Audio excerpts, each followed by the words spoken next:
Nasib kakek penyumbang pesawat pertama Indonesia yang minta 3 permintaan ke Presiden Jokowi. Inilah kisah Nyak Sandang, salah satu penyumbang pesawat pertama Republik Indonesia. Dia bercerita pada tahun 1948 Presiden Soekarno datang ke Aceh. Saat itu sang presiden sedang mencari dana untuk pembelian pesawat pertama pasca kemerdekaan Indonesia. Nyak Sandang yang kala itu berusia 23 tahun berinisiatif menjual sepetak tanah dan emas 10 gram miliknya. Dari penjualan tanah dan emas, ia mendapatkan uang Rp100. Nyak Sandang muda pun menyerahkan uang Rp100 itu kepada negara. Dari masyarakat Aceh, Soekarno menerima sumbangan sebanyak $120.000 Singapura dan 20 kg emas murni.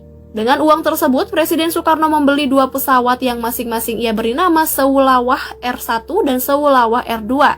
2 pesawat tersebut menjadi cikal bakal maskapai penerbangan Garuda Indonesia. Nyak Sandang yang saat itu berusia 23 tahun harus menunggu 70 tahun untuk mendapat kesempatan bertemu dengan Presiden Joko Widodo. Pada tahun 2018, Nyak Sandang berkesempatan bertemu dengan Presiden Joko Widodo di Istana Negara Jakarta. Kepada Jokowi, Nyak Sandang mengajukan 3 permohonan. Yang pertama, Nyak Sandang meminta bantuan untuk mendapatkan layanan operasi katarak. Kedua, Nyak Sandang juga memohon Jokowi mendirikan masjid di kampung halamannya di Lambo, Aceh. Ketiga, Nyak Sandang ingin sekali menunaikan ibadah haji. Terkait permintaan tersebut, Jokowi langsung mengurus operasi katarak untuk Nyak Sandang. Pada Maret 2019, Nyak Sandang berangkat umroh dibiayai oleh Presiden Jokowi. Umroh dilakukan karena proses haji yang lama dan mengingat kondisi kesehatan Nyak Sandang semakin menurun.